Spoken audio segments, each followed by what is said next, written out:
इंदौर से कटनी के लिए निकली अर्चना तिवारी अचानक लापता हो गई थी और अब वो मिल चुकी है, लेकिन यहाँ मिली है और कैसे मिली है ये जानकर आप भी हैरान हो जाएंगे। भोपाल की रानी कमलावती स्टेशन से आखिरी बार देखी गई अर्चना तिवारी यूपी के लखीमपुर खीरी में मिली है। जी हाँ, जो केस अब तक अपहरण या गुमशुदगी का माना जा रहा था, अब वह एक प्री प्लान स्क्रिप्टेड तौर पर सामने आ रहा है। तो लगातार सुर्खियों में रही अर्चना तिवारी एक पहली बनी हुई थी। आखिर 13 दिन तक कहां लापता है अर्चना तिवारी, इसको लेकर पुलिस भी एड़ी चोटी का जोर लगा रही थी। हर पहलुओं पर पुलिस जांच कर रही थी, लेकिन जो खुलासा हुआ वो बेहद चौंका देने वाला ये खुलासा है। अर्चना तिवारी खुद भोपाल से नेपाल के काठमांडू घूमने गई थी। उसके साथ इंदौर का एक युवक भी गया था, जिसे अब पुलिस ने हिरासत में ले लिया है। आज दोपहर 1 बजे जीआरपी इस पूरे मामले पर बड़ा खुलासा करने जा रही है और जो भी सच्चाई सामने आएगी वो कई परतों को उजागर करेगी। इस बीच कटनी से अर्चना तिवारी के भाई ने एक और बड़ा बयान दिया है। कहा है कि अब तक अर्चना से परिवार की कोई बात नहीं हुई है। उन्होंने इस दावे को खारिज कर दिया है कि उनकी बहन से बात हुई है। साथ ही उन्होंने कहा कि पुलिस ने भी सिर्फ सूचना दी है, कोई कॉल नहीं करवाई गई।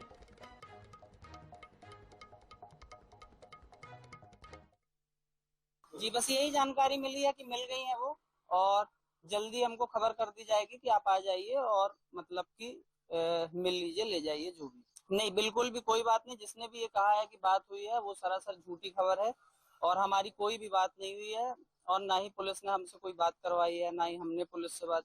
सिर्फ पुलिस ने हमको सूचना बस दी है कि अर्चना तिवारी जी मिल गई। इस मामले में बड़ा अपडेट आया है। अर्चना तिवारी को भोपाल लाया गया। सारांश ने अर्चना को नेपाल भेजा। शुजालपुर का रहने वाला है सारांश। आखिर कौन है ये सारांश, इस पर भी खुलासा होगा। इंदौर में रहकर प्राइवेट नौकरी करता है सारांश। तो बड़ी अपडेट आपको इस खबर से जुड़े हुए बता रहे हैं। इंदौर में रहकर प्राइवेट जॉब करता है सारांश और अर्चना तिवारी मामले में इस वक्त का बड़ा अपडेट। अर्चना तिवारी को फाइनली भोपाल ले जाया गया है और भोपाल पहुंच चुकी है अर्चना तिवारी। सारांश ने अर्चना को नेपाल भेजा था या वो खुद साथ गया था, इसको लेकर भी अभी जानकारी सामने नहीं आई है। शुजालपुर का रहने वाला सारांश बताया जा रहा है, प्राइवेट नौकरी करता है। तो नेपाल तक अर्चना कैसे पहुंची, इसको लेकर हालांकि पुलिस पूरे मामले की जांच पड़ताल कर रही है।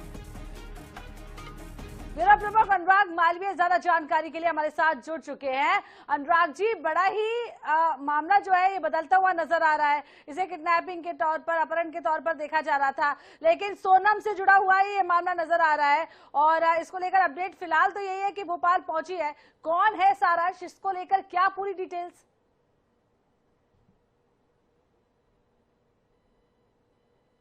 अनुराग जी, आवाज मिल रही है आपको मेरी? अनुराग जी से एक बार फिर से जुड़ने की कोशिश करेंगे। तो बड़ी अपडेट आपको इस पूरे मामले में बता रहे हैं। फिलहाल अर्चना तिवारी को भोपाल लाया गया है। सारांश ने अर्चना को नेपाल भेजा था। अब सबसे बड़ा सवाल यही है कि आखिर ये सारांश है कौन, क्या रिश्ता है अर्चना से जिसके साथ वो नेपाल चली गई, साथ गई थी, अकेली गई थी। हालांकि पुलिस इस पूरे मामले की जांच पड़ताल कर रही है। पहले इस पूरे मामले पर पुलिस अधीक्षक का नाम निकलकर सामने आता है, पूछताछ की जाती है। उसके बाद अब ये सारांश एक नया नाम इस पूरे मामले पर जुड़ता नजर आ रहा है। परत दर परत जैसे ही इस पूरे मामले पर खुलासे हो रहे हैं, बेहद चौंका देने वाला ये खुलासा। अर्चना को भोपाल लाया गया है। अब पुलिस जो है इस पूरे मामले पर बड़ा खुलासा करेगी और ऐसा भी माना जा रहा है कि खुलासे में और भी कई ज्यादा चौंकाने वाली जो बातें हैं वो निकलकर सामने आएगी। काठमांडू आखिर क्यों गई थी, ये भी एक बड़ा सवाल है। और अगर गई थी तो परिजनों को इसकी सूचना क्यों नहीं दी गई, अचानक वो रेल से कैसे गायब हो गई, ये तमाम सवाल है। और इन्हीं सभी सवालों के जवाब देते हुए पुलिस आज इस पूरे मामले पर एक बड़ा खुलासा करने जा रही है। तो चलिए राजधानी भोपाल का रुख करते हैं। हमारे साथ ब्यूरो प्रमुख अनुराग मालवीय जी लाइव जुड़ गए हैं। अनुराग जी, पूरा मामला बदलता हुआ नजर आ रहा है। जिस तरीके से बीते 12 दिन से किडनैपिंग से जुड़ा हुआ ये मामला समझ में आ रहा था, लेकिन अब कहानी ही कुछ और हो गई है। ये लखीमपुर खीरी के बॉर्डर पे मिलती है अर्चना, आखिर किसके साथ गई और सबसे बड़ा सवाल सारांश है कौन? इस सारांश का जो ये नाम सामने आ रहा है, क्या कुछ डिटेल्स?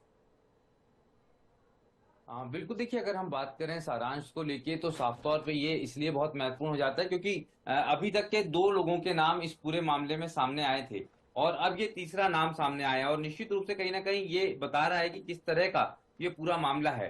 क्योंकि स्पष्ट रूप से सारांश के संदर्भ में ये बात सामने आई है कि सारांश जो है वो पहले अगर बात करें तो कहीं ना कहीं जिस तरह से राम तोमर का नाम आया, जिससे उन्होंने टिकट करवाया, टिकट करवाने के बाद एक और नया नाम आया जिसके संदर्भ में अगर हम बात करें तो वो ये था कि राम तोमर के टिकट के बाद में किसी तीसरे व्यक्ति का नाम कटनी के आया। लेकिन देखिए कितना अलग अंदाज था ये। फिलहाल हालांकि हम ये नहीं कह रहे कि इसमें अर्चना तिवारी ने खुद ने अपना दिमाग का उपयोग किया, पर अब तीसरे व्यक्ति का नाम आया। शुजालपुर में जिसके फुटेज मिले हैं इसका नाम सारांश है और सारांश के साथ अर्चना तिवारी थी और जितना इंतजाम सारांश ने ही कराए थे इसके नेपाल पहुंचने के। तो ये एक एक करके किस तरह के खुलासे हो रहे हैं। खास तौर पे अगर हम बात करें तो ये भी बिल्कुल एक फिल्मी कहानी है जिसमें जब तक कि अर्चना तिवारी के खुद के बयान नहीं आएंगे सामने, ये नहीं समझ में आएगा कि ये प्लान अर्चना तिवारी का था या किसी मजबूरी में अर्चना तिवारी ने ऐसा किया। पर फिलहाल हर दिन एक नया ट्विस्ट इस मोड़ पे आया। लंबे समय तक के उसकी खोजबीन जारी रही, लेकिन पता चला कि वो इटारसी स्टेशन पे नहीं उतरी क्योंकि वहां सीसीटीवी लगे हुए थे, उसके पास इतना दिमाग था। वो इटारसी स्टेशन के आगे आउटर पे उतरी जहां पर सीसीटीवी में वो कैद नहीं हुई और उसके बाद बकायदा किसी के साथ वहां से निकली है और फिर वहां से उसने अलग अलग रास्तों से नेपाल पहुंचने की तैयारी की। ग्वालियर में जो है एक व्यक्ति ने उसका टिकट कराया, एक आरक्षक है, उससे पूछताछ हुई लेकिन वो कभी उससे मुलाकात नहीं हुई, उसने ये बात कही है। और आखिर में जो फाइनल सीसीटीवी फुटेज मिले जहां से लोकेशन ट्रेस हुई थी वो थी सुजालपुर की, और सुजालपुर में वो जिस व्यक्ति के साथ देखी है वही कहीं ना कहीं इस पूरे मामले का प्लानर बताया जा रहा है, मास्टरमाइंड बताया जा रहा है। पर अभी भी पुलिस जो है काफी बड़े खुलासे करने वाली। थोड़ी देर बाद मध्य प्रदेश पुलिस जीआरपी की जो है वो एक प्रेस कॉन्फ्रेंस है और उसके बाद ये सामने आएगा कि इस पूरे घटनाक्रम में आखिर इतनी ज्यादा जो है कहीं ना कहीं पुलिस को उलझाने की कोशिश क्यों की गई, क्योंकि ये सामान्य घटना नजर नहीं आ रही।